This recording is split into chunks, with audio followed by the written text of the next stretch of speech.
आपके मन में अगर बैठ गया कि भूत काला होता है, तो रात में आप फूट को भी देख लेंगे ना, भूते नजर आएंगे, लगेगा यही है। आप लोग सुने होंगे जब कंस को ज्ञात हो गया कि मुझे मारेंगे कृष्ण, वो काला होगा, तो दाल में जो छौका हुआ काला दिखाई दे, वो अभी कृष्ण उसको दिखाएंगे, यही है। अब जहां भी काला हो उसको समझ में आ जाए, लगता है यही है काला काला मुरली वाला, मुझे मारने वाला। तो इससे सिद्ध होता है जो जिस रूप में भजन करता है उसी रूप में भगवान आ जाते हैं। उसी तरह ये जो शक्ति स्वरूप है चंद्रघंटा, वह उस रूप में आ जाएंगे भजन के। आप लोग एक शब्द सुने, जो जिस प्रकार मेरा भजन करता है मैं भी उसको उसी प्रकार भजन करता हूं।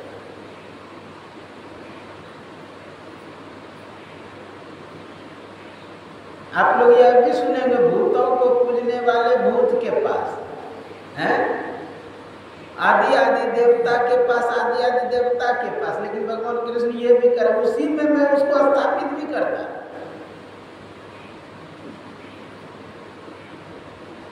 तो चंद्रघंटा कब रूप धारण करने की मैया का यानी शक्ति को जरूरत पड़ी? जब भगवान शंकर विवाह के लिए हिमाचल के घर पहुंचे, उस समय इसके विकराल शरीर को देख करके, भूत प्रेत आदि के दृश्य को देख करके, क्योंकि गजब का बारात भगवान कृष्ण का, इनका श्रृंगार भी गजब था। अब मोर बनाना है तो मोर जानते क्या क्या था, सब कैसे हो गया था, एक ऐसे बांध दिया गया था, वो मोर बन गया। वस्त्र पहने हैं तो सांप का ही पहने, ये गहना पहने, दोनों कलाई को भी सांप ही है, कान में बिच्छू लटका दिया है, गजब उनका श्रृंगार है। और भूत प्रेत कैसा, केवल अपने देश का भूत रहे तो समझ में आवे कि भाई ऐसा आदमी है तो ऐसा भूत है, लेकिन गजब दक्षिण भारत का अलग भूत, उत्तर भारत का अलग भूत, इधर गोरे भूत उधर काले भूत। विदेश के भूत तो दूध जैसे गोरे, जिधर धूप पड़ता उधर के काले काले। गजब का भूत तो तब किसी को टांग है तो मुखे ने है, किसी को मुर्गा है तो टांगे ने है, किसी का मुख पीछे घुमा हुआ है, पैर आगे चल रहा है। गजब। ये दृश्य देख करके मैया मैना डर गई, परेशान हो गई कि मैं पुत्री को इसके साथ विवाह करूं, अंदर से कहा। तो मैया समझाने के लिए कि मैं भी कोई साधारण नहीं हूं, तो मैया ने अपना रूप चंद्रघंटा का धारण किया, अर्थात शेर पर सवार, 10 हाथ में अस्त्र और माथे पर चंद्र के आकार का, यानी घंटे के आकार का चंद्रमा, चंद्र ऐसा रूप धारण करके दिखाए कि मैं भी अजा अनादि शक्ति अविनाशिनी, सदा शंभु अर्धंग निवासिनी, जन्मी प्रथम दक्ष गिरिजाई, नाम सती सुंदर तर पाई। मैं भी उन्हीं की अर्धांगिनी हूं, अजा हूं, अनादि हूं, शक्ति हूं, अविनाशिनी हूं। तुम मुझे कम मत समझो। इस तरह रूप को प्रदर्शित करके, प्राकट्य करके, दिखा करके मैया को संतावना दी। तब भगवान को कहा गया कि आप भी सौम्य रूप में आ गए, यह रूप आपका विकराल है, तो सौम्य रूप में भगवान आए। उसने भी चंद्रमौली, किनको कहता, भगवान शंकर, वो भी चंद्रमा धारण किया। अच्छा, रामचंद्र भी तो कहते हैं, रामचंद्र, कृष्णचंद्र, जानते हैं चंद्रमा का ही चंद्र इसलिए कि अमृत का प्रतीक है। 16 कला जिसको भी चंद्रमा है वह 16 कला से परिचित। आप कहेंगे रामचंद्र तो 12 कला से है, उसे रामचंद्र कैसे कहते हैं? रामचंद्र इसलिए कहते हैं कि 4 कला अप्रकट है, 12 कला प्रदर्शित कर है। ऐसा नहीं है, कृष्ण में 16 कला प्रकट है। तो चंद्र घंटा इस तरह रूप धारण की, संतावना दी। तो फिर भगवान शंकर भी सौम्य रूप में आए, मैया भी सौम्य रूप में, विवाह हुआ। आप लोग विस्तार से कथा जानते हैं। जब भगवान शंकर का विवाह हो गया, अपने निवास स्थान गुफा में गए, तो वहां पर रहने लगे। रोज झाड़ू गुफा का मैया देती थी। उसी समय एक राक्षस जाटुकासुर वो इनके शांति में भंग करने के लिए आधा। अब भगवान शंकर तो ध्यान में बैठे हुए, अपना समाधि लगाए हुए। तो मैया सोची कि कम से कम नंदी को खोज मिल ही। उसी समय अपने से सोचा कि अपना शक्ति स्वयं में स्मरण करो। कोई चंद्र घंटा का रूप धारण किया। जानते हैं पूरा गुफा भी, पूरा फील्ड भी, मैदान भी पूरा जो है ना खाली चमगादड़ से भरा हुआ, काला अंधेरा। वो धेनुकासुर ही, जाटुकासुर, तो वो पूरा फैला हुआ था। अब मैया सोची अब क्या करें। उसी समय इतना जोर से घंटा बजाई मां, सब चमगादड़ भरा,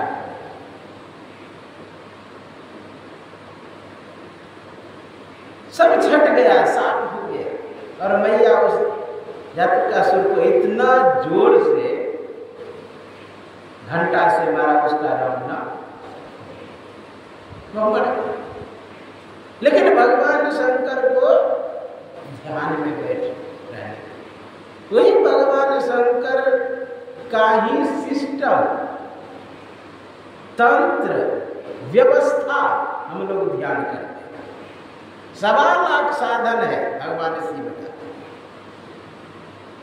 उसी में कोई कुछ ढंग से करता है, कोई कुछ ढंग से, कोई कुछ ढंग से, अनेक प्रक्रिया है।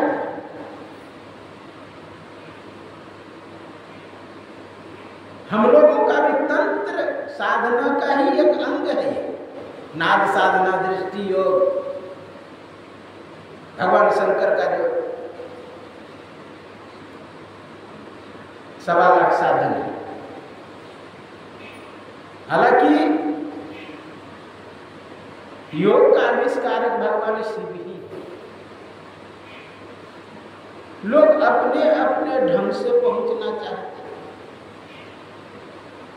आप लोग सुने कि बाबा देवी साहब नादानुसंधान और दृष्टि योग बताते।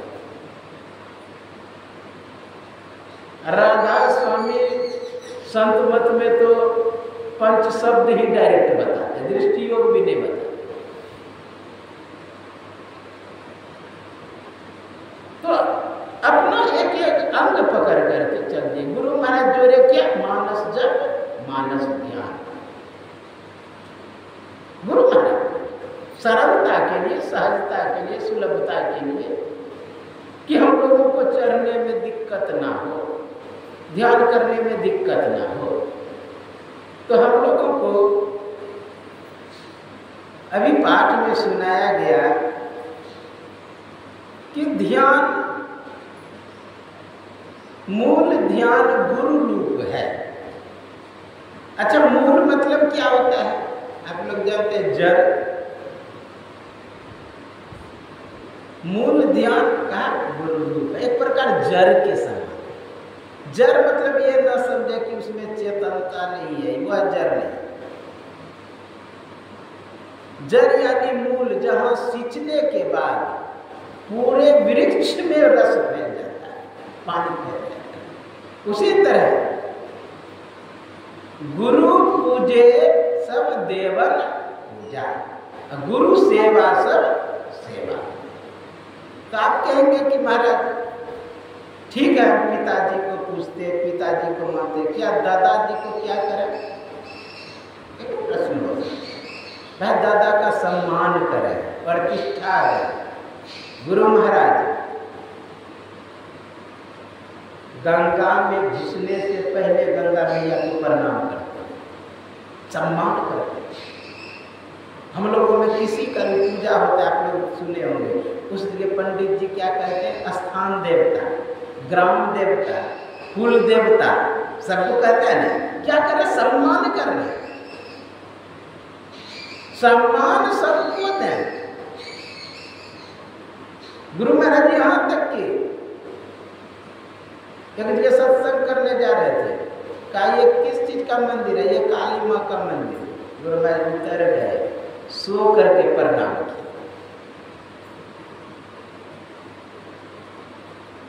दुर्गा माँ का मंदिर मिले, वहां भी सो करके प्रणाम। यहां तक कि अपनी बड़ी बहन को प्रणाम करते थे। नेपाल में टंगी हुई राजा रानी के तस्वीर को प्रणाम किया। कहने का भाव क्या है? सम्मान सबको करें, माने एक को, प्रतिष्ठा सबको दे, निष्ठा एक पर। तो मूल ध्यान गुरु रूप है, मूल पूजा गुरु पाम, मूल्य वचन भी गुरु महाराज का मूल ही है। यानी सब चीज जड़ एक प्रकार। और जड़ में पानी डालेंगे तो पत्ते पत्ते में जिस तरह चले जाएंगे, उसी तरह गुरु को पूजेंगे तो सभी देवी देवता का भी पूजा होगा। तो मानस ध्यान, मानस जप, ये ध्यान का प्रारंभिक अवस्था है। और इसे छोड़ करके आप आगे नहीं जा सकते। गुरु महाराज बोले भूमि पर छुअन आकाशा। जो मानस जब मानस ध्यान किए बिगड़ दृष्टि करना चाहता है, वो भूमि पर रह के आकाश को छूना चाहता है, जो असंभव है। तो मानस जप करते हुए मंत्र को, जो गुरु महाराज मंत्र दिया उसको जप करते हुए आप मानस ध्यान करें। मानस जप का फल, जैसे कोई पौधा लगाए तो पौधा लगाने का लक्ष्य क्या है? फल प्राप्ति। हमने मिर्ची का पौधा लगाया तो इसका उद्देश्य क्या? मिर्ची प्राप्त करना। कोई साग सब्जी लगाए तो उसका फल प्राप्त करना। उसी तरह मानस जप का फल क्या है? मानस जप का फल है मानस ध्यान। अगर मानस जप हो गया तो समझे मानस ध्यान भी हो गया। मानस ध्यान आपको करना नहीं पड़ेगा, मानस जप ही करना पड़ेगा। किसके लिए? विशेष साधक के लिए। नहीं तो नियम करना चाहते हैं, गुरु महाराज का मानस जप छोड़ के फिर मानस ध्यान करेंगे तो बार बार प्रयास करेंगे, फिर भी नहीं आएगा। ये जो हम लोग करते हैं कि गुरु महाराज को बार बार मन में लाते हैं, ये जानते हैं किस चीज की कमी है, क्यों नहीं बार बार आ रहे हैं, स्थिर क्यों नहीं रह रहे? क्योंकि मानस जब दृढ़ नहीं हुआ है। जिस दिन मानस जब दृढ़ हो जाएगा उस दिन मानस ध्यान दृढ़। आप देखें, प्रयास कभी करेंगे, जब कर रहे हल्का दिखाई देने लगा गुरु महाराज। और जितना तेज अच्छा जब होने लगे उतना अच्छा रूप दिखाई देने लगे। ज्यों ही जब से हटेंगे तो इष्ट भी हट जाएंगे। यानी उनको बुलाने का ये मोबाइल नंबर है, समझिए। उनको प्रदर्शित करने का, प्रकट करने का यह मोबाइल नंबर है। मोबाइल नंबर सही सही लगाएंगे तो सही बातचीत।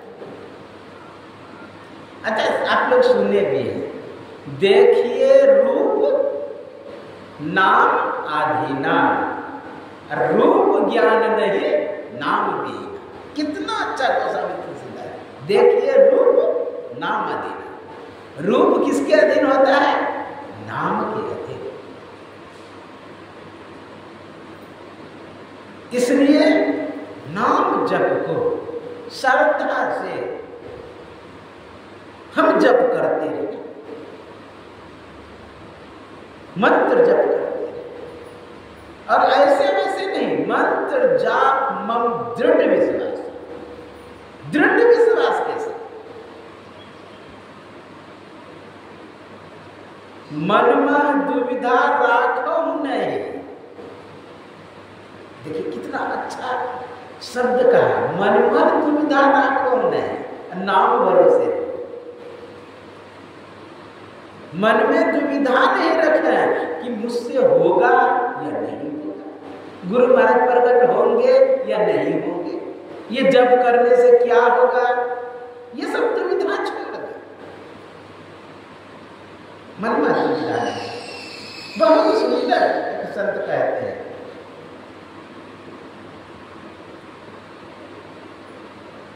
कि नाम की महिमा अनंत अनंत की।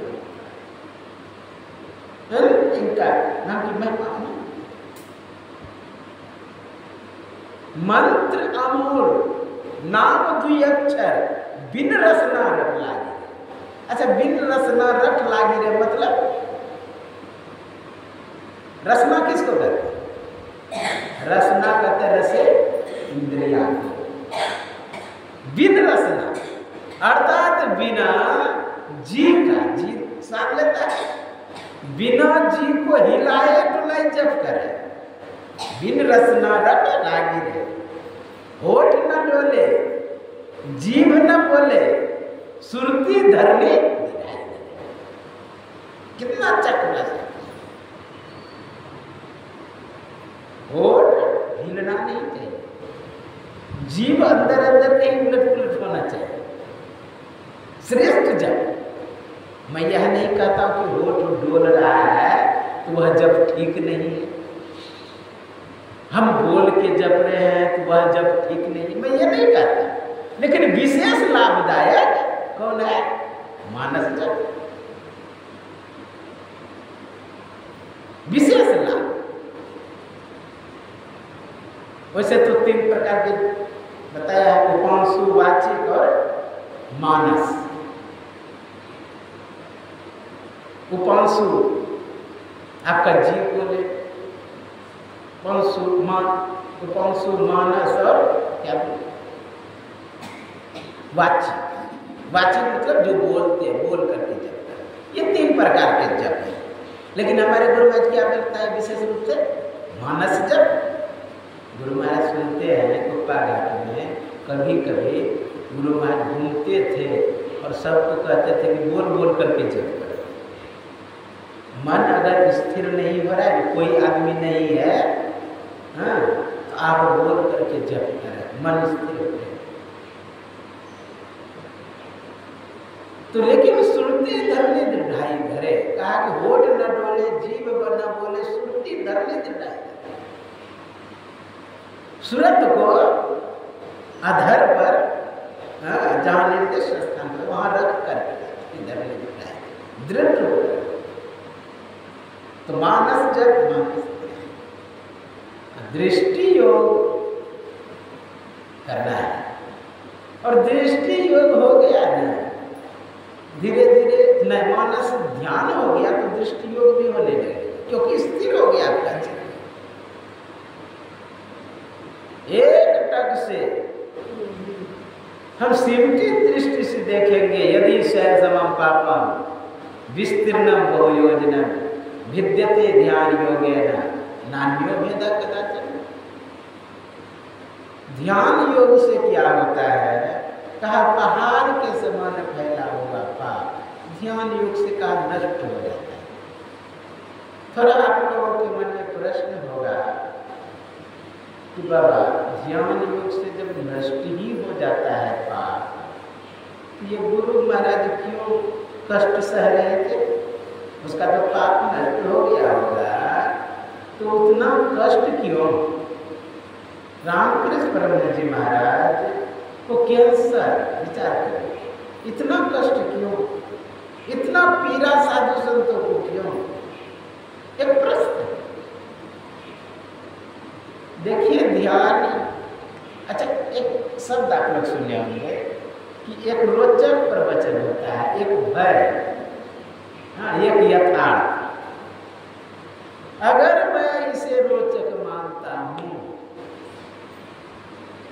तो वो भक्ति में लगाने के लिए है, ध्यान में लगाने के लिए। ध्यान से प्रगति होता है, तो प्रगति होने से क्या होता है? गति होने से क्या होता है? आप कुछ रास्ते को पीछे छोड़ते चले जाते हैं, कुछ वस्तु व्यक्ति स्थान को पीछे छोड़ते चले जाते हैं। यहाँ पर क्या होता है? जब गति करते हैं, अंदर में जो मंडल है, चाहे त्रिकुटी हो, भंवर गुफा हो, रर ब्रह्म हो, कोई भी हो, कारण महाकारण हो, सब मंडल को पार करते हुए चले जाते हैं। अब वहां चले जाते हैं, कर्म जहां बनता है उससे ऊपर, उससे ऊपर जब चले गए तब कर्म में फंसेंगे ही नहीं, कर्म मंडल कम है। जब कर्म नहीं होगा तो आप क्या समझिए पाप नहीं होगा। यदि कर्म मंडल से ऊपर चले गए तो पाप नहीं होगा। नीचे वाला जो किया हुआ पाप है पहले का, वह क्या होगा? आपके भोग से वह धीरे धीरे नष्ट होता है। उसी तरह रामकृष्ण परमहंस जी महाराज सुनते थे, घाव था न पिल्लू हो गया था, तो बाहर निकल, वो क्या करता? पकड़ के फिर उसी में डाल देता। कहा ऐसा करते, भगवान से प्रार्थना करते कि रोग मुक्त कर दे। कहा ये तो भोग है ना, अर्थात भोग को भोगना ही है, भोग करके ही समाप्त करना है। हाँ कोई ज्ञान से भोगता है, हाँ कोई चिल्ला करके भोगता है, अंतर यही। जिसको सहने की क्षमता है, पीलू भी शरीर में है तो काट भी रहा है तो कोई बात नहीं। जिसको सहने का क्षमता नहीं है, वो चिल्लाता है, रोता है, परेशान होता है। तो ध्यान से क्या होता है? हम उस स्थिति को प्राप्त कर लेते हैं जहां कर्म हम पर नहीं लगता है। अनाश्रित कर्म करो, कार्य कर्म करो, सन्यासी चो योगी चो निरग्नि। उस स्थिति में पहुंच जाते हैं। भगवान बुद्ध ने कहा, भगवान बुद्ध बहुत सुंदर कहते हैं कि ऐ दुनिया बनाने वाले, तू मुझे दुनिया में नहीं डाल सकता क्योंकि मैंने तुझे देख लिया। तू मुझे दुनिया में नहीं डाल सकती क्योंकि मैंने तुझे, अर्थात कर्म मंडल से ऊपर चले गए। तो हम लोगों को जो यह नवरात्र ध्यान साधना शिविर है, इस नवद्वार से ऊपर जाने का, जो ही नवद्वार से ऊपर जाएंगे तो विजयादशमी हो जाएगी। हाँ, हम विजय प्राप्त कर लेंगे। तो आज किसकी पूजा है? चंद्रघंटा, यानी तीसरी पूजा। तो देखिए, मूलाधार समझिए शैल पुत्री की पूजा, स्वाधिष्ठान समझिए ब्रह्मचारी, वही ब्रह्मचर्य कहाँ पालन करते हैं? स्वाधिष्ठान चक्र कहते हैं, मूलाधार स्वाधिष्ठान चक्र। तो ब्रह्मचारी ने कहा, वहां पर ब्रह्मचर्य स्थित है। शक्ति आदि कहाँ है? मूलाधार मणिपुर पर जब विजय प्राप्त कर लेंगे, जहां सूर्य के तरह चमकता हुआ है, जहां से जीवन पाते हैं। आप लोग जानते हैं कि पूरे सृष्टि जो है ना, ये सूर्य से जीवन पा रहा है। ये पूरे पृथ्वी के जो पेड़ पौधे कुछ भी है, जहां सूर्य नहीं उदय होता है, वहां देखिएगा आपको अच्छी फसल नहीं हो। मैं देखा हूं, जिस समय पूरा ठंडा रहता है उस समय गति रुक जाता है वृक्ष का, पौधा सबका, जो जितना है उतने रह, ज्यों ही थोड़ा धूप चल पड़ता है बस धीरे धीरे अधिक गति करने लगता है। मैं स्वयं देखा इसको। तो सूर्य से क्या होता है, ये पूरी सृष्टि चलता है। विदेश यूरोपियन देशों में जहां 3 महीना 4 महीना 5 महीना सूर्य अंदर ही रहता है, वहाँ जानते सब्जी उब्जी होता ही नहीं, तो भारत से ढो ढो के ले जाता है सब जहाजों में कर कर। वहीं पर आविष्कार हुआ किसका, आप जानते हैं, फ्रीज का, ताकि सब्जी हम फ्रिज में रख सकें, सुरक्षित रहे। लेकिन फ्रिज का सब्जी जानते स्वादिष्ट नहीं लगता है। मैं ऋषिकेश में खाया हूँ, 7 दिन का 8 दिन का रखा हुआ सब्जी, लगेगा एक दूसरे हरा, देखने में हरा है, सब चीज ठीक है, लेकिन वैसा स्वाद नहीं। अब भारत में लोग स्टैंडर्ड बना लिया, उसको घर में रख दिया करके फ्रिज को, रख दिया सब्जी भर के उसमें। विचार करिए, आप तो शाम में जाएंगे तो ताजी सब्जी मिल जाएगी, सुबह में जाएंगे तो ताजी सब्जी मिल जाएगी, यहाँ तक कि ठेला पर बेचने के लिए आ जाता है सुबह सुबह। क्या जरूरत है उसमें रखने? तो कहने का भाव है कि सूर्य जो है, ये नाभि चक्र जो है, यहीं पर मैया शक्ति स्वरूप एक है जो सभी को जीवन प्रदान करता है। उसके सवारी क्या है? आज जो चंद्रघंटा मैया है, उनकी सवारी बाघ है और 10 हाथ है, सभी हाथों में अस्त्र शस्त्र और किसी में फूल। ये जो सिंह है वो साहस का प्रतीक, सिंह साहस का प्रतीक। जैसे हम लोग साधना में बैठे, साहस रहना चाहिए, हम साधना करें, ध्यान करें। इससे सूर्य पूर्व में यदि प्रतिष्ठा प्राप्त कर लेंगे, जानते हैं यहाँ पर सिद्धियां बहुत है, यहाँ पर सिद्धियां बहुत है। हृदय चक्र में भी सिद्धि है, यहाँ पर करुणा विचार, यह सब होता है। 2 संभावनाएं होती हैं, एक प्रकृति का दिया और एक आप साधन के द्वारा उपलब्ध कर सकते हैं। जैसे हिंसा, ये प्रकृति का दिया हुआ है, क्रोध ये प्रकृति का दिया हुआ है, घृणा ये प्रकृति का दिया हुआ है। लेकिन साधन विशेष के द्वारा अहिंसा व्रत में प्रतिष्ठित हो सकते हैं, करुणा में प्रतिष्ठित हो सकते हैं। ये दूसरी संभावना है। इस पर अगर विजय प्राप्त कर लेते हैं तो स्वाभाविक है हम लोग उस स्थिति को प्राप्त कर लेंगे। तो हम लोगों को साधन विशेष के द्वारा, ये जो ध्यान शिविर है, पहले हम लोगों को बैठने का प्रयास करना चाहिए। प्रयास करना चाहिए कि जितना देर तक सीधा होकर के बैठ सके। अब माता लोग जो शरीर में शक्ति नहीं है, वो कैसे बैठे? वो जिस स्थिति में है उसी स्थिति में स्मरण करते रहे। विशेष शरीर पे जोर देने के लिए बोलिए। कल एक माता को चक्कर आ गई, उसके भोलट के दौड़ के हम गए, पानी लाए, तब बोले आप लेटिए जाके। तो जोर नहीं देना, जोर नहीं देना, शरीर में ताकत जिसको, वो दृष्टि योग बहुत शक्ति से करे, शरीर को पूरी तरह सीधा रख के, नट बोल्ट पे जैसे कसते हैं उस तरह शरीर को कसते, जिसको ताकत है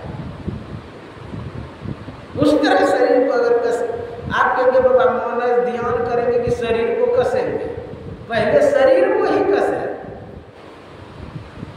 आप जो ही शरीर को नोट पलटू के तरह कस दिए, तन की कमान सूरत का रोदा, शब्द बांध लेता ना है, तो दृष्टि योग तो तुरंत होने लगे, क्योंकि ज्यों जो आप सीधा होंगे सांस की गति बंद होगी, और सांस की गति ज्यों ही बंद होगी सही निशाने लगेगा। टकवा ताकत दियो बताए, टकवा ताकत क्यों कहा? गुरु महाराज बोले टकवा ताकत दियो बताए। हमारे इधर जो है ना धम्मा बनाती है माता जी, या पहला उसमें जलपान उलपान भी करते थे पहले, अब तो नहीं, पहले की बात है। अब वो बनाने के लिए मूंज जो होता है, मूंज लाती थी, वो खर जो होता है, अब वो खर क्या करते थे, वो खर से ही बनाती थी, वो खींच खींच करके, वो टकवा एक रहता था लोहे का, अब उसको क्या उसमें भोगते थे, उसके बाद तब जाके उसको खींच करके तब मुंह घुसाते, टकवा ताकत कहाँ पर ढूंढना। उसी तरह जो गुरु निर्दिष्ट स्थान बताए हैं वहाँ पे टकवा ताकत दियो बताए, इस तरह एक टक से दे, जैसे आप सुई में धागा दिए होते हैं, चित्त को कितना स्थिर करते हैं, यदि हिलते डुलते रहेंगे तो उसमें प्रवेश धागा नहीं होगा।